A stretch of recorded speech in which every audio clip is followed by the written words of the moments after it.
Ladies and gentlemen, today I want to shake your soul awake. I want to challenge the very way you speak to others, yes, but more importantly, to yourself. Because here's the truth, what you say matters, and I don't just mean the polite thank you or the sharp insult you blurted out in traffic. I'm talking about the language that shapes your reality, the words that build your identity brick by brick, belief by belief. Let me ask you something. Have you ever said something like, "I'm not good enough. I always fail. That's just who I am"? Of course you have, we all have, but those words, they're not harmless. They're instructions to your brain. They're signals to your nervous system. They're laying the tracks of your life like a train you won't be able to stop. Words become your world. Words are not just sounds. They are spells. That's why we call it spelling. Say, "I'm tired," and you feel more drained. Say, "I can't," and your mind shuts down all possibility. Say, "I'll try," and you're already halfway to failure. But when you say, "I will figure this out," "I am capable," "I deserve better," your brain rewires, your shoulders square up, your energy shifts. You go from hopeless to hungry. You see, your words shape your focus. And what you focus on, you feel, and what you feel, you act on, and what you act on becomes your life. Watch your mouth, because it's creating your future right now. Think about the language you use on a daily basis. Do you say, "I'm stressed," 10 times a day? Do you say, "I can't afford that"? Do you label yourself, "I'm shy," "I'm unlucky," "I'm just not a leader"? Every time you say it, your subconscious is listening. It doesn't argue. It obeys. It says, "Okay, boss, shy it is. Tired it is. Not enough, you got it." But what if you change the script? What if you made a decision today, right now, to speak like the person you want to become? Because listen, the quality of your life is directly linked to the quality of your communication, not just with others, but within yourself. Language is leadership. You want to lead, then speak like a leader. You want to grow, then speak like someone who is growing. You want to love and be loved, then speak like someone who knows they're worthy of love. If you walk into a room and say, "I'm not sure I belong here," you've already handed over your power.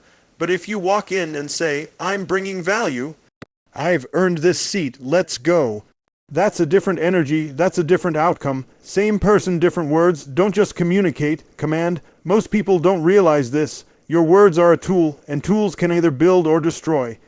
You can say something in a moment of anger that wrecks a relationship for life. You can say something with love, with courage, that changes a life forever. One sentence, "I'm proud of you," "I believe in you," "I'm sorry," "I forgive you." That's all it takes. Words can break chains or build cages. And sometimes the cage isn't around someone else. It's around you. So today I challenge you. Break the cage. Start choosing language that empowers. When you feel fear, don't say, "I'm scared." Say, "I'm ready." When you feel overwhelmed, don't say, "I'm drowning." Say, "I'm growing through this." Shift your words and you will shift your identity. Raise your standard for what comes out of your mouth. You don't rise to the level of your goals. You fall to the level of your self-talk.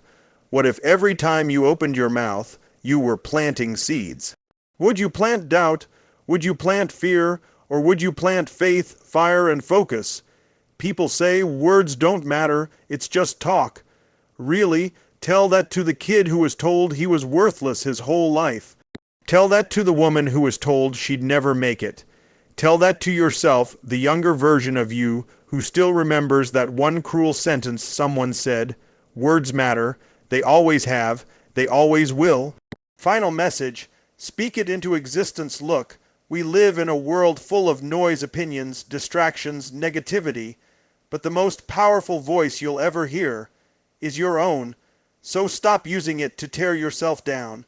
Stop using it to replay your failures. Stop using it to shrink who you are. From this day forward, use your voice to create, to connect, to conquer. Say what you want to see. Say who you want to be. Say it loud. Say it bold. Say it like your life depends on it, because it does. And remember this. Every word you speak is a vote for the future you are building. Make it count. Speak life. Speak strength. Speak transformation, because what you say matters. Your words shape your reality. That isn't just a phrase to inspire you. It's a law of life. Every time you speak, You're painting a picture of the world you live in, and more importantly, the world you believe in. The language you use becomes the lens through which you experience life. It defines how you interpret events, how you relate to people, and how you see yourself in the mirror. Think about it. When you wake up in the morning and say, "Today is going to be hard," your brain starts looking for evidence to support that belief. You feel resistance before your feet even hit the floor. But if you wake up and say, "Today is full of opportunities," suddenly your energy shifts. You stand taller, you breathe deeper, your eyes scan for what's possible, not what's wrong.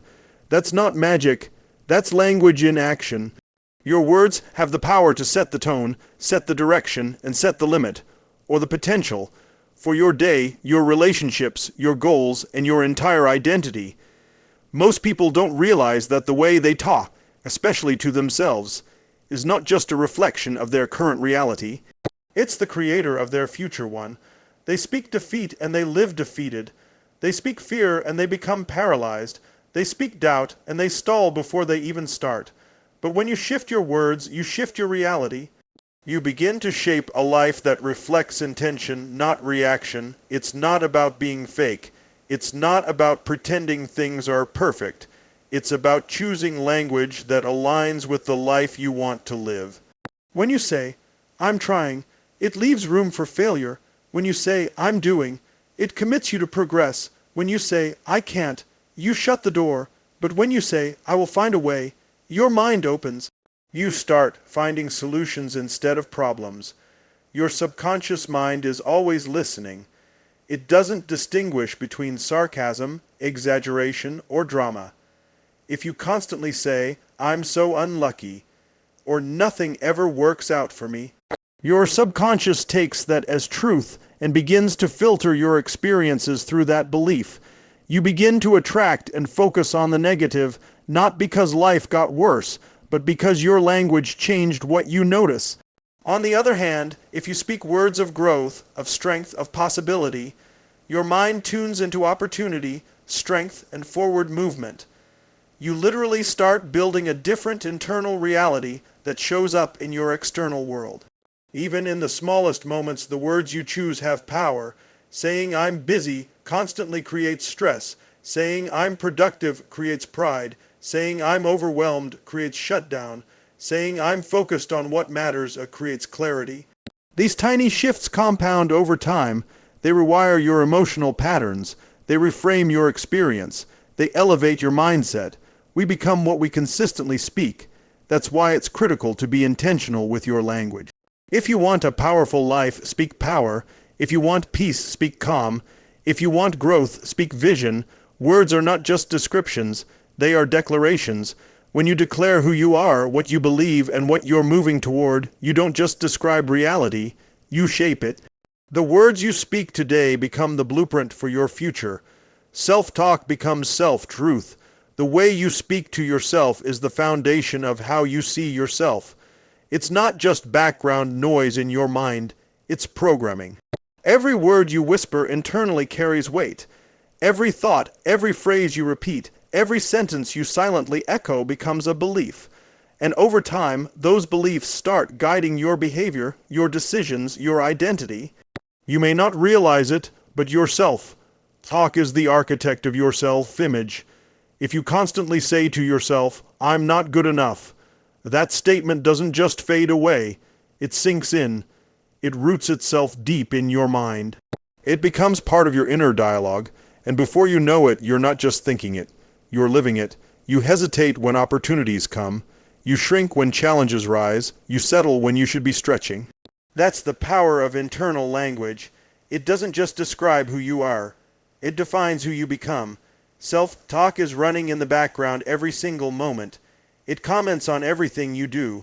When you make a mistake, yourself-talk is the voice that says, "You always mess up." Or "That's okay, learn and move forward." When you succeed, yourself-talk either says, "You just got lucky," or "You worked hard for this and deserve it." Which voice is speaking in your head right now? Because whichever one is louder is the one you're feeding, and what you feed grows. Your internal dialogue can become your prison or your power. If you talk to yourself with criticism, shame, and fear, you'll act out of insecurity and doubt. But if you talk to yourself with compassion, courage, and belief, you'll move with confidence and clarity. That difference doesn't happen by accident. It happens by choice. You choose what to say to yourself. You choose which thoughts to water and which to weed out. Most people spend their lives letting negative self-talk run unchecked. They don't question the voices that say, "You're too late," "You're not smart enough," "You'll never be like them." But here's the truth. Just because you think it doesn't mean it's true.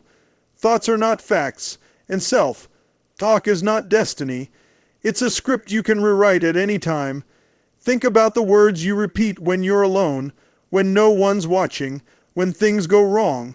Those words are shaping how much you try, how far you push, how long you persist. They're shaping your grit, your mindset, your emotional strength. If you say, "I can't handle this," your body reacts with anxiety. Your muscles tighten, your breath shortens, your motivation drops. But if you say, "This is hard, but I've handled hard things before," your entire state changes. You feel more capable. You tap into resilience. That's the impact of self-talk. It triggers a physiological shift. The way you talk to yourself also affects how you allow others to treat you. If you speak to yourself with disrespect, you're more likely to tolerate disrespect from others. If you constantly tell yourself you're not worthy, you won't fight for what you deserve, you'll stay quiet, you'll play small, you'll accept less. But if your inner voice speaks with self-respect and self-belief, you carry yourself differently. You show up differently. You demand more because you know you're worth more. Repetition becomes reputation, and the reputation you build with yourself determines everything. It decides whether you take the risk, ask for the raise, start the business, speak your truth, walk away, show up, or back down. It decides whether you listen to fear or trust your strength. The way you talk to yourself daily becomes the way you live, lead, love, and grow. When you change your self-talk, you don't just change your thoughts, you change your life. Language directs focus and feeling. The words you use are not just sounds, they are signals to your brain.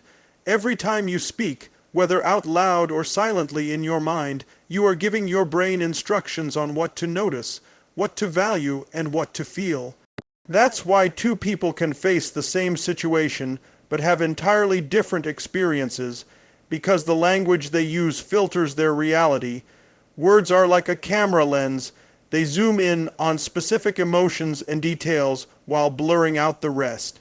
Whatever you verbalize becomes the center of your mental focus, and what you focus on, you begin to feel more intensely. If you tell yourself, "This is overwhelming," your brain will begin scanning for all the things that are too much to handle. Your stress increases, your heart rate rises, your body tenses. But if you say, "This is a challenge I'm learning to manage," your focus shifts. Now your mind looks for strategies, not threats. Your emotions follow your language. That's why people who constantly speak in terms of frustration, fear, or exhaustion tend to feel drained all the time. It's not just the situation wearing them down, it's their vocabulary pulling their focus toward the negative. Even a small change in language creates a big shift in experience. Replace "I'm stuck" with "I'm pausing to refocus," and suddenly the problem feels temporary, not permanent. Change "I have to do this" to "I get to do this," and the same task feels like a privilege instead of a burden. The difference is in words, but the impact is in feelings, and feelings dictate actions. When your language points toward gratitude, strength, or growth, your focus locks onto those things, and your feelings rise to match that energy.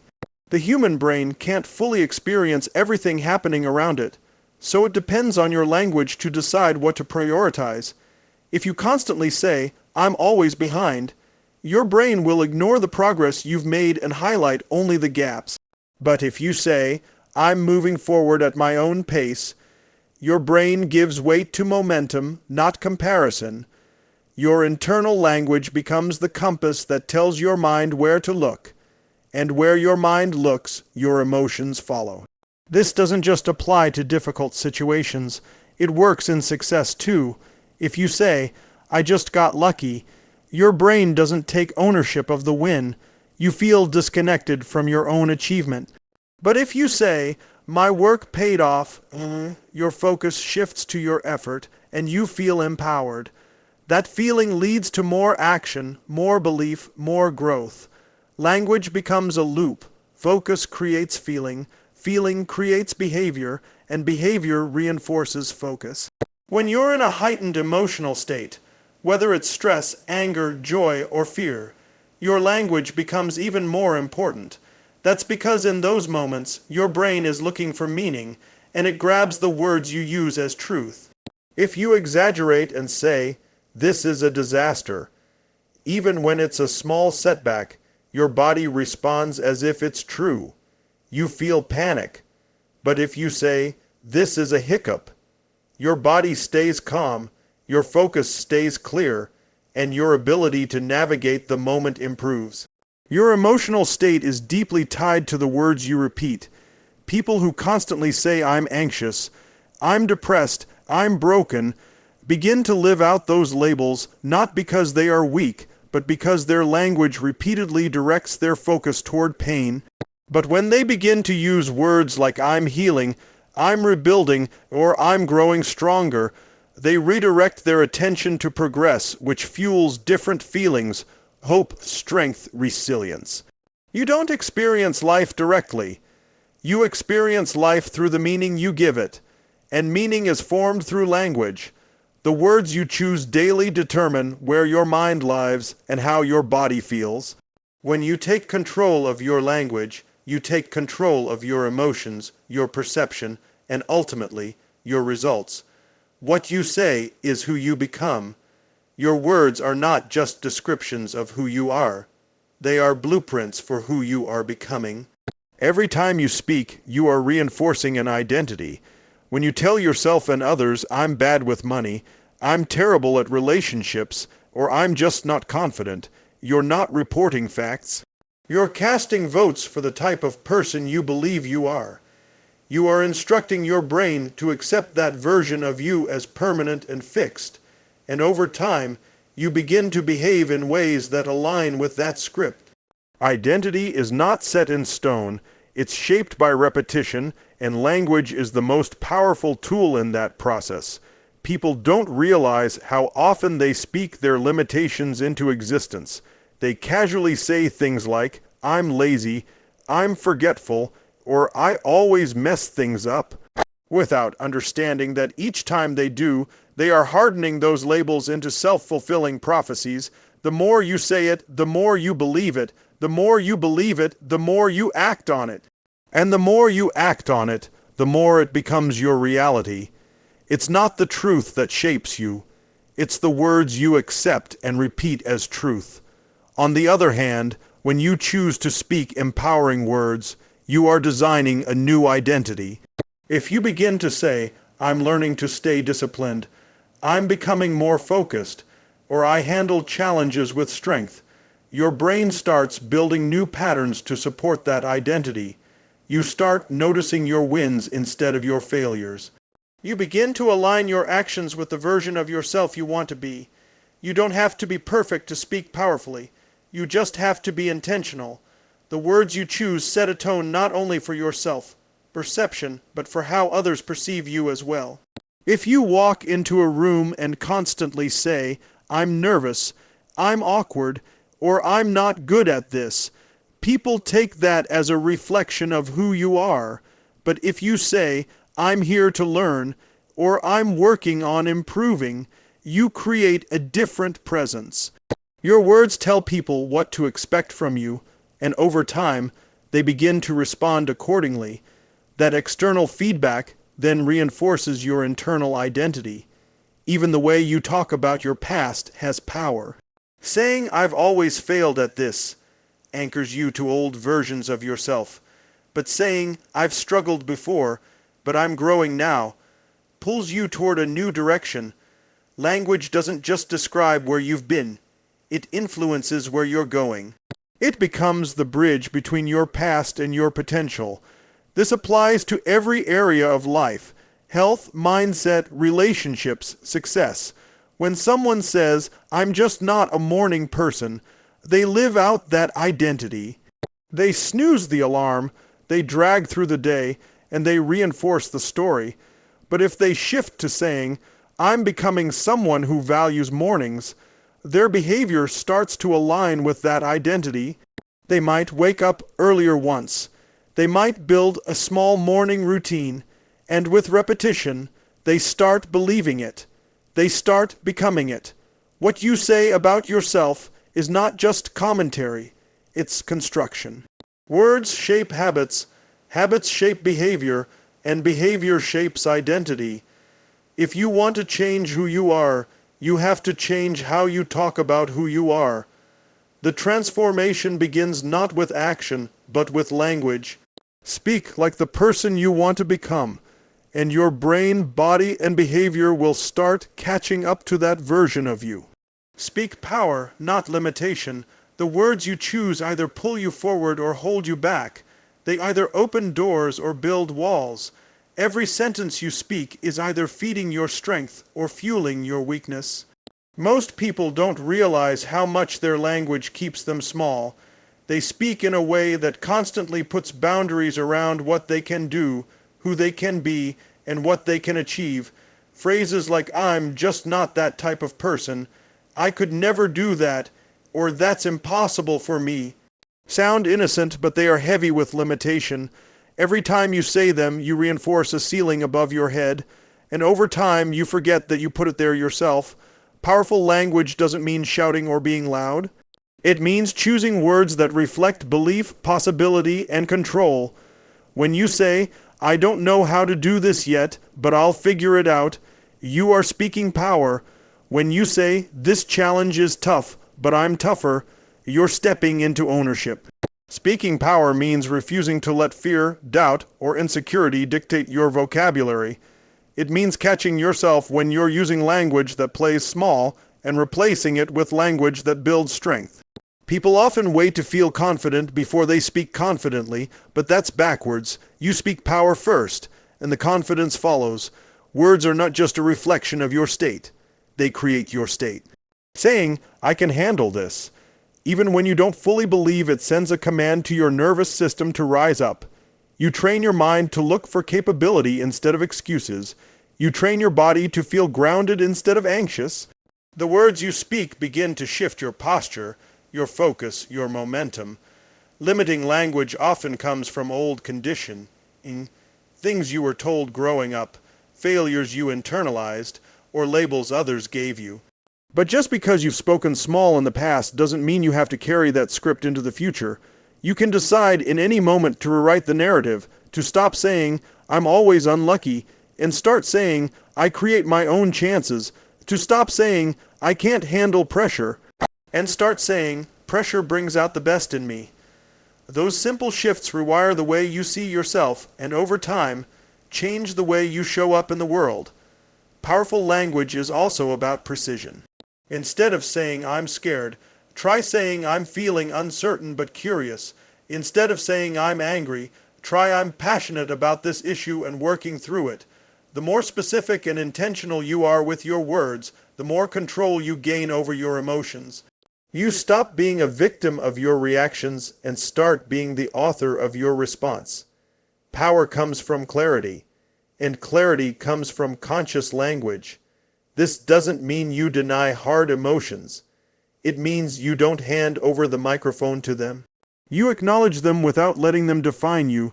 You speak through the lens of strength even in struggle.